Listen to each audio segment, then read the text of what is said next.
Assalamualaikum warahmatullahi wabarakatuh. Di sini saya akan menyampaikan mengenai bisnis plan Sales and Care untuk memenuhi ujian akhir semester Makul Manajemen UKM dosen pengampu DRS Janwar Saksono SCMM Fakultas Ekonomi dan Bisnis Universitas Janabadra. Perkenalkan dahulu, nama saya Nur Ahmad Solihin, nomor induk mahasiswa 182100184. Di sampingnya di sini ada profil Fakultas Ekonomi dan Bisnis Universitas Janabadra, memiliki 3 program studi yaitu manajemen, akuntansi, dan ekonomi. Apabila kalian semua berminat untuk bergabung dengan Universitas Janabadra, silakan menghubungi website atau nomor yang tertera. Langsung saja pendahuluan mengenai bisnis. Bisnis di Indonesia sudah sangat banyak, dari perusahaan mikro sampai perusahaan besar, sehingga persaingan bisnis semakin kompleks. Persaingan dalam menjual produk maupun jasa semakin banyak, sehingga banyak para pengusaha menawarkan produk maupun jasanya dengan berbagai macam cara agar konsumen tertarik untuk membeli produk atau jasa yang dijual. Banyak pengusaha yang bersebelahan dengan menjual barang yang sama, sehingga persaingan pun semakin berat. Tujuan perencanaan bisnis agar kegiatan bisnis yang akan dilaksanakan maupun yang sedang berjalan tetap berada di jalur yang benar sesuai dengan kenyataan yang telah direncanakan. Perencanaan bisnis juga merupakan pedoman untuk mempertajam rencana-rencana yang diharapkan dan cara mencapai sasaran yang ingin dicapai. Kemudian di sini ada bisnis plan Sales and Care, ada latar belakang, visi misi tujuan, gambaran usaha, analisa SWOT, aspek pemasaran, dan produk layanan. Latar belakang, sepatu merupakan suatu jenis alas kaki yang biasanya terdiri dari bagian-bagian sol, hak, kap, tali, dan lidah. Biasanya terbuat dari kanvas atau kulit yang menutupi semua bagian kaki, mulai dari jari jemari, punggung kaki, hingga bagian tumit yang difungsikan untuk melindungi kaki dari kotoran berupa debu, kerikil, bahkan lumpur. Sepatu merupakan salah satu barang yang pasti dimiliki oleh setiap orang, baik itu pria maupun wanita. Dengan membuka bisnis ini dengan harga yang terjangkau, diharapkan dapat membantu masyarakat dalam menjaga kualitas dari masing-masing sepatu, sehingga sepatu tersebut akan tetap terjaga kualitasnya layaknya masih baru dan dapat memberikan kenyamanan dan tingkat kepercayaan diri bagi orang yang menggunakannya. Kemudian ada visi misi tujuan. Visinya menyediakan jasa pencucian sepatu dan pewarnaan kembali sepatu dengan harga yang terjangkau, sehingga mampu memberikan kenyamanan bagi masyarakat dalam menggunakan sepatu di kegiatan sehari-hari. Kemudian misi 1, menjadi salah satu usaha yang dapat meningkatkan keinginan masyarakat dalam berbisnis. Yang kedua, menjadi pionir dalam usaha pencucian dan pewarnaan kembali sepatu di Jogja. 3, menyediakan jasa laundry dan pewarnaan kembali sepatu yang berkualitas dengan harga yang terjangkau bagi masyarakat. Yang terakhir, membantu masyarakat dalam meningkatkan kepedulian akan kebersihan sepatu. Tujuan 1, mengatasi kekhawatiran masyarakat dalam hal kebersihan sepatu. Yang kedua, menghasilkan dan memberikan inovasi dalam hal pelayanan jasa di masyarakat. Yang ketiga, memperoleh keuntungan untuk memenuhi kebutuhan ekonomi. Kemudian ada gambar usaha yang memberikan jasa pencucian sepatu dan pewarnaan kembali sepatu bagi masyarakat yang berlokasi di Jalan Godean, Sleman, Yogyakarta. Usaha ini beroperasi di hari Senin sampai Minggu, di mana untuk hari Senin sampai Kamis digunakan untuk mengambil sepatu dari konsumen dan melakukan pencucian ataupun pewarnaan kembali. Sedangkan untuk Jumat sampai Minggu dilakukan untuk mengantarkan sepatu konsumen, atau konsumen tidak perlu khawatir karena setiap sepatu akan diberikan treatment yang berbeda, baik itu penggunaan sabun, sikat, bahkan penggunaan warna. Kemudian ada analisa SWOT. Yang pertama, strength atau kekuatan. 1. Harga terjangkau. Kemudian yang kedua, menyediakan jasa antar jemput bagi konsumen. 3. Jumlah target customer tinggi. Kemudian weakness atau kelemahan. 1. Sudah banyaknya persaingan. Yang kedua, salah memilih lokasi usaha dapat menyebabkan usaha tidak berkembang dan mengalami kerugian. Kemudian opportunities atau peluang. 1. Maraknya masyarakat yang menggunakan sepatu dalam kegiatan sehari-hari. Kemudian kondisi masyarakat yang sudah mulai peduli akan kebersihan dan penampilan. Yang ketiga, semua kalangan masyarakat dapat menggunakan jasa ini. Kemudian ada threat atau ancaman. 1. Jenis usaha yang mudah untuk ditiru. Kondisi cuaca yang tidak memungkinkan akan menghambat proses pencucian atau pewarnaan kembali sepatu.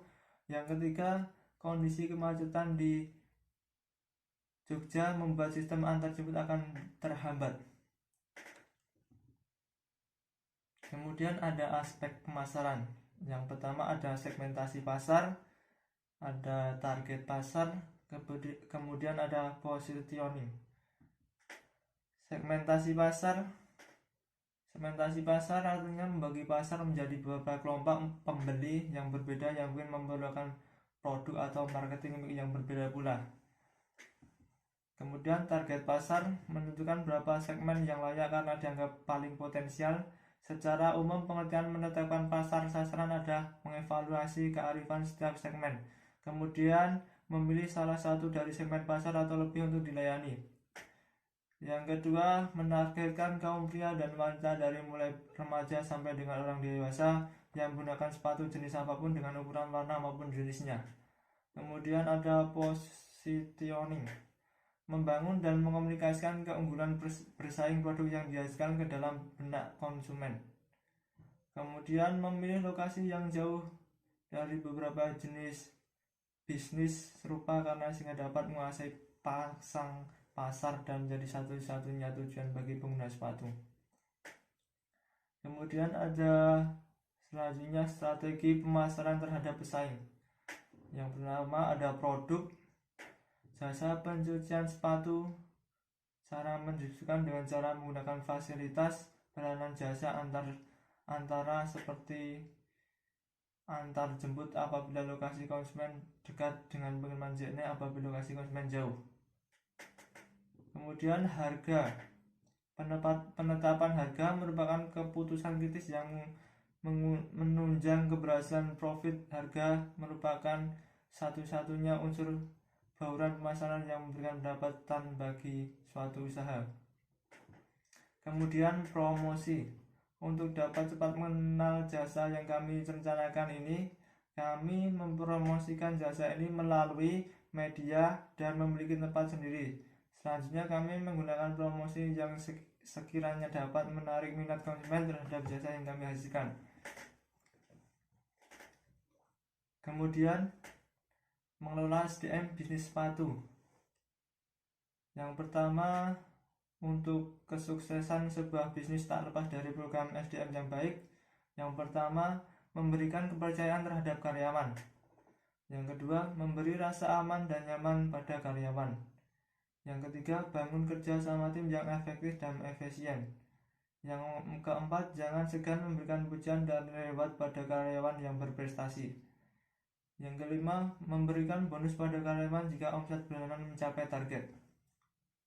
Kemudian di sini ada rincian modal. Yang pertama ada komputer seharga dianggar 3 juta, kemudian mesin cuci dianggar 3 juta juga, kemudian kipas angin 350.000, rak sepatu 250.000, meja dan kursi 300.000, aneka jenis sikat spons dan kanebo 250.000, dan biaya lainnya 2 juta.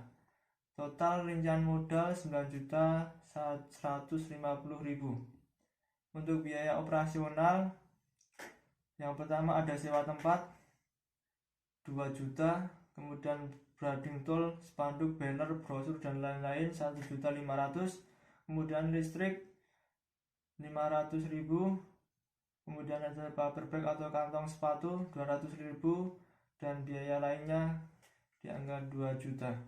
Total untuk biaya operasional 6.200.000. Dari kedua rincian maka modal sekitar 9.150.000 ditambah 6.200.000 menjadi 15.350.000. Kemudian ada analisa keuntungan. Kita hitung dalam 1 bulan. Kemudian untuk cuci sepatu kita hitung perharinya ada yang mencuci 8 kali atau 8 orang yang mencuci sepatu. Kemudian untuk menghitung cuci sepatu reguler untuk perharinya ada 8 orang yang mencuci, kita kali 20.000, kemudian dalam sebulan 30, kemudian kita hitung menjadi 4.800.000. Yang kedua cuci sepatu fast cleaning kita hitung juga perharinya 8, kemudian dikali 25.000 dikali 30 hari menjadi 6 juta. Kemudian yang ketiga facial treatment kita hitung perharinya ada 5 orang yang mentreatment sepatunya, kemudian dikali 35.000 dikali 30 hari menjadi 5.250.000. Yang keempat ada repaint, kita hitung perharinya ada 2 orang yang merepaint sepatunya, kemudian dikali 100 harga repaint per sepatu, kemudian dikali 30 hari menjadi 6 juta. Kemudian yang kelima penjualan alat perawatan sepatu dan sandal, kita hitung per bulannya 500. Kemudian total keuntungan untuk 1 bulan 22.550.000 rupiah. Kemudian rincian keuntungan dan balik modal. Keuntungan selama 1 bulan yaitu pendapatan dikurangi pengeluaran sehingga 22.550.000 dikurangi pengeluaran 15.350.000 sehingga menjadi 7.200.000. Dengan keuntungan sebesar 7.200.000 setiap bulan, maka waktu balik modal yang diperlukan dengan modal awal dibagi dengan keuntungan bersih per bulan sehingga 15.350.000 dibagi 7.200.000 sehingga ada 2,1. Jadi bisa mengembalikan modal usaha selama kurang lebih 2 bulan setelah sus and care sepatu dijalankan. Itu saja yang dapat saya sampaikan. Kurang lebihnya saya mohon maaf. Semoga dapat bermanfaat bagi kita semua. Akhirul kalam. Wassalamualaikum warahmatullahi wabarakatuh.